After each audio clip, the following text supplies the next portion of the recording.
बच्चों, जीवन में कोई भी कार्य जब हम करने के बारे में सोचते हैं तो हमारे मन में कई तरह की बातें आती हैं। कभी कभी ऐसा सोचते हैं कि ये कार्य करेंगे, पता नहीं हमसे हो पाएगा नहीं हो पाएगा, हम वो करेंगे हमसे हो पाएगा कि नहीं हो पाएगा।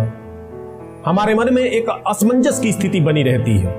लेकिन मैं आप सभी से कहना चाहता हूं कि जीवन में कभी भी असमंजस में मत रहिए। जो भी आपको फैसले लेने हैं, जो भी आपको करना है, आप पूरे मनोयोग से उस फैसले को लें और अपने फैसले पे अटल रहें, मजबूती के साथ खड़े रहें। और वो मजबूती केवल मन से नहीं होना चाहिए, आपको कर्म से मजबूत होना है, क्योंकि हमारा कर्म ही हमें आगे लेकर जा सकता है। हम जीवन में हमेशा सोचते हैं, अपनी तुलना दूसरों से करते हैं कि फला आदमी तो बहुत आगे बढ़ गया, वो आदमी अफसर बन गया, वो डॉक्टर बन गया। आप कभी ये सोचते हैं कि वो उस जगह पे पहुंचा है तो कैसे पहुंचा है? इस दुनिया में कोई भी इंसान मां के पेट से न तो महान बन के आता है, न तो विद्वान बन के आता है, न तो ऊर्जावान बन के आता है। हर कोई इस धरती पर और कर्मों से, अपने संकल्प के द्वारा, मजबूत फैसले लेकर के जीवन में बुलंदी हासिल करता है और आसमान तक की ऊंचाई पा जाता है। हमें खुद की तुलना दूसरों से नहीं करनी है। ईश्वर ने जो शरीर हमको दिया है, इसमें और इतनी काबिलियत है, इतनी ताकत और ऊर्जा का भरमार है कि हम उसका सही दिशा में प्रयोग करें तो हमें आगे जाने से कोई रोक नहीं सकता। एक व्यक्ति हमेशा दूसरे को सोच करके उसके जैसा बनने का प्रयत्न करता है। ये प्रयत्न बहुत अच्छा है। हमें अच्छे लोगों को देख करके उनके पद चिन्हों पर चलने के बारे में सोचना चाहिए, उनके जैसा बनने के बारे में सोचना चाहिए। उन्होंने इतनी बड़ी बुलंदी हासिल की है तो किस कारण, कैसे हासिल की है, इन सब चीजों के बारे में सोचना है, न कि हमें तुलना करना है। तुलना हमारे मन का वहम है। आप ये क्यों सोचते हैं कि आपके अंदर वो काबिलियत नहीं है, आपके अंदर वो क्षमता नहीं है, आप कुछ बेहतर नहीं कर सकते? हर आदमी को लगता है कि हमारा सामने वाला बेहतर है, लेकिन जब हम किसी के करीब जाते हैं तब हमें पता चलता है कि अगला कैसा है, उसके अंदर कितनी ज्ञान क्षमता है, उसके अंदर कितनी विद्वता है, उसके अंदर कितनी काबिलियत है। एक कवि लिखता है कि पास जाने से चलता है शख्सियत का पता, पास जाने से चलता है शख्सियत का पता, दूर से समंदर तो जरा सा दिखाई देता है। हम किसी भी चीज को जब दूर से देखते हैं तो हम उसका आकलन भली भांति नहीं कर पाते हैं, और जब करीब जाते हैं तो पता चलता है कि अरे ये तो हमसे भी ज्यादा परेशान है, ये तो हमसे भी कठिनाई भरा जीवन जी रहा है, हम तो बहुत बेहतर है।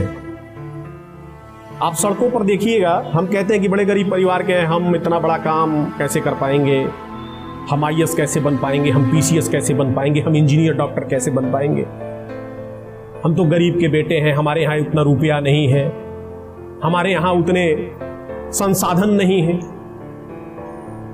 लेकिन आप कल्पना करिएगा, आप सड़कों पर निकलिएगा, रात में कभी यात्रा करिएगा तो देखिएगा रेलवे स्टेशनों के किनारे, सड़कों के किनारे लोग सोए रहते हैं। उनकी जिंदगी का कोई ठिकाना नहीं है कि कब गाड़ी आएगी और उनके ऊपर चढ़ जाएगी। ऐसे बहुत सारे घटनाएं देखने को मिलते हैं। आप कल्पना करिए, आपका जीवन उनसे बेहतर है कि नहीं? आपके पास एक रहने के लिए घर है कि नहीं? आपके पास समय से खाने के लिए अन्न है कि नहीं है? हम समय से पढ़ लिख करके घर जाते हैं, हमारी माँ हमारे लिए भोजन तैयार रखती है और हम जाते हैं खाते हैं। और आप कल्पना करिए कि आपके दरवाजे दरवाजे घूम करके भिक्षा मांगने वाला व्यक्ति एक एक रोटी के लिए कितना प्रयत्न करता है। हमें उम्मीदों पर खरा उतरना है, और यही वो समय है। ये 15 से 20 साल के बीच का जो समय होता है वो सबसे डेंजर जोन का होता है एक स्टूडेंट के लिए। इस काल में वो जहां चाहे वो जा सकता है, वो अच्छा बनना चाहे अच्छा बन सकता है, बुरा बनना चाहे बुरा बन सकता है। यहीं से उसके भविष्य का निर्माण होता है, नींव रखा जाता है कि वो क्या करेगा और कहां जाएगा। कल्पनाओं से बाहर आकर हकीकत का जीवन जीना है और खुद को यह समझाना है कि आई एम द बेस्ट, मेरे जैसा कोई दूसरा नहीं। हर इंसान खुद को सौभाग्यशाली समझे और प्रयत्न करे कि हमें अपने कार्यों से खूबसूरत बनना है, हमें खुद को किसी से कम नहीं आंकना है। हम अच्छे हैं चाहे बुरे हैं, खुद के लिए तो बेहतर है ना। तो हम अपने आप को कमजोर क्यों माने? इसलिए तुलना से बचिए, क्योंकि शायर लिखता है कि जो करते नहीं अपनी तुलना किसी से, जो चलते सदा ही कर्मों के सहारे, और कदम चूम लेती है खुदा के मंजिल, मुसाफिर अगर अपनी हिम्मत ना हारे, मुसाफिर अगर अपनी हिम्मत ना हारे।